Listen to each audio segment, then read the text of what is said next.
This is a TMD. It's a 1938-39. Can't quite figure out from the serial number or exactly what category it falls in, but it's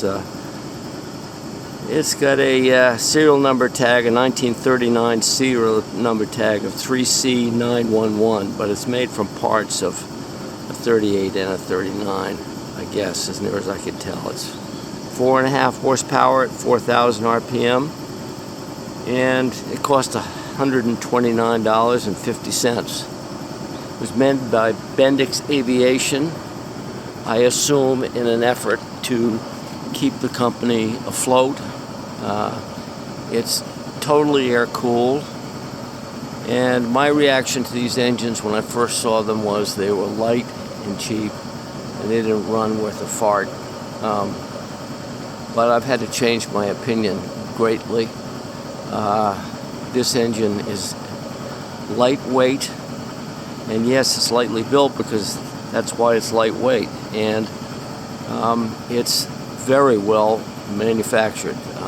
It air cools, it'll idle down and stay idling at a very low idle all day long without overheating, which even today, or stuff that was made in the 60s, can't do.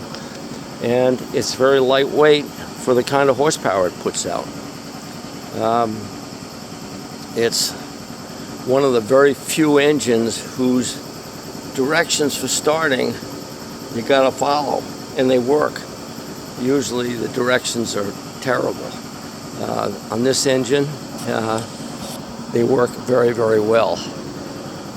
It has very shrouded cooling, very massive cooling fins. You can see these two sides open up. Everything is enclosed to keep that air flowing in the right direction and cooling everything. You can see the carburetor right here, and the plugs stick out at an angle. Even though this is a horizontally opposed engine, it looks like it's a V-twin. It is not. It is actually a horizontally opposed engine, and you can see this side, they twist knobs and you can access the spark plugs, which was pretty important in the old days because they did go bad fairly quickly. It's very nicely made. It has a huge cooling fan, and it starts what I consider consistently.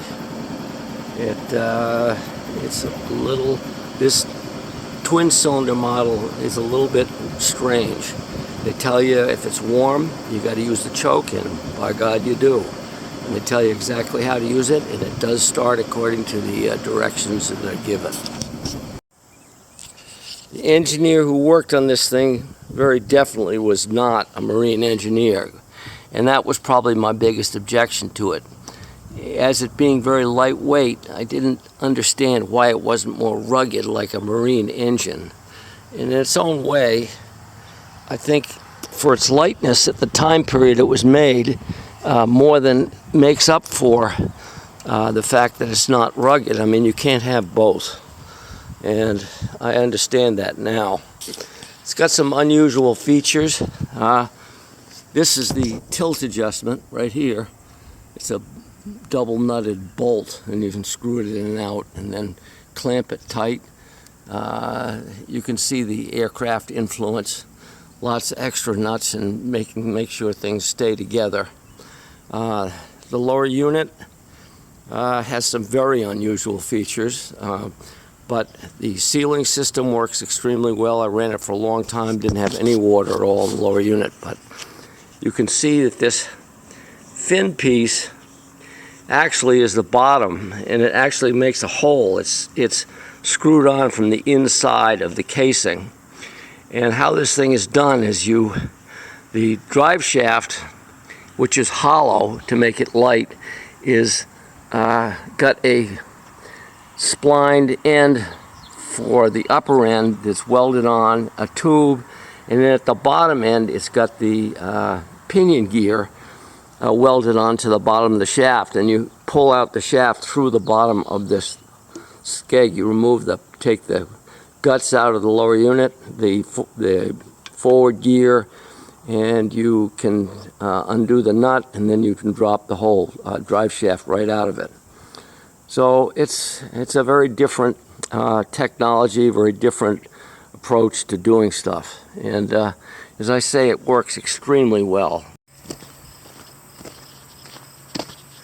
The engine also has a very large exhaust chamber, which is very quiet, and it's very well cooled, and it makes very little noise for an engine of its era and age, and being a two-stroke, it's remarkably quiet as well for a small, lightweight engine, which is, for an air-cooled engine, it's very quiet, even by the 60s and 70s standards.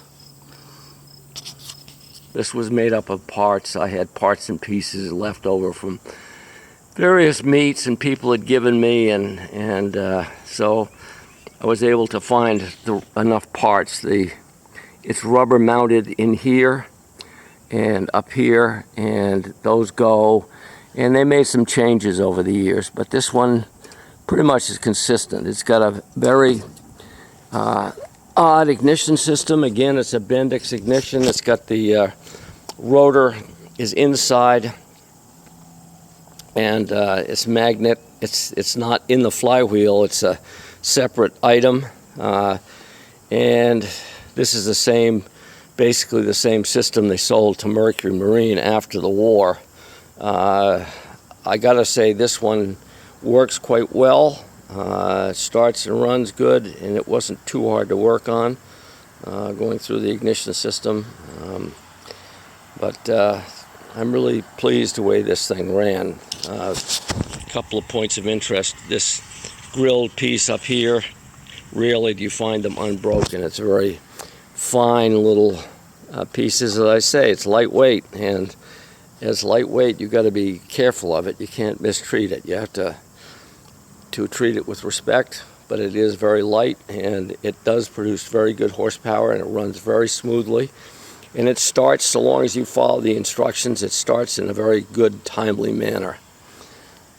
So it is now mounted on, I've run it, we'll see it running on this 1935 Old Town square stern. And it matches quite well. It planes the boat off and goes at a snappy pace. Not a disappointing power output at all. Bendix Eclipse Twin is somewhat rare. This one idles down quite well.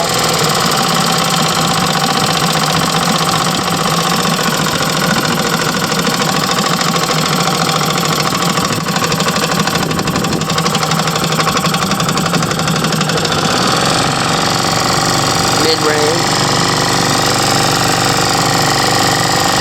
It's all air-cooled.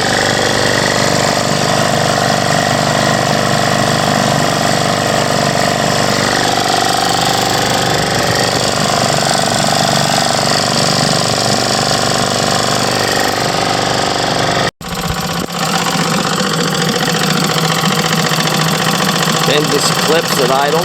These idle very, very well and will for extended periods of time. For an air-cooled engine, they run exceedingly well, and they're very light, even though they were pre-war. The aviation company, I guess after the war, during the war, was a little busy with airplanes. But whoever designed this did a very nice job. I at first didn't think much of them because they were very lightweight, and now they run.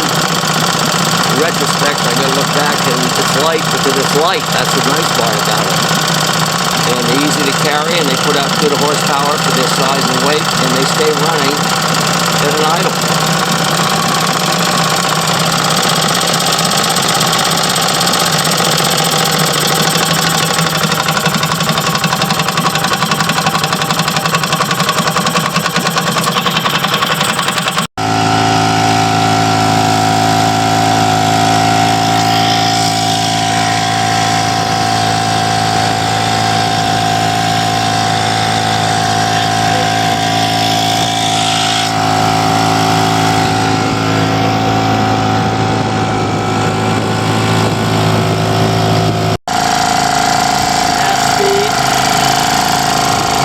Smooth running engine.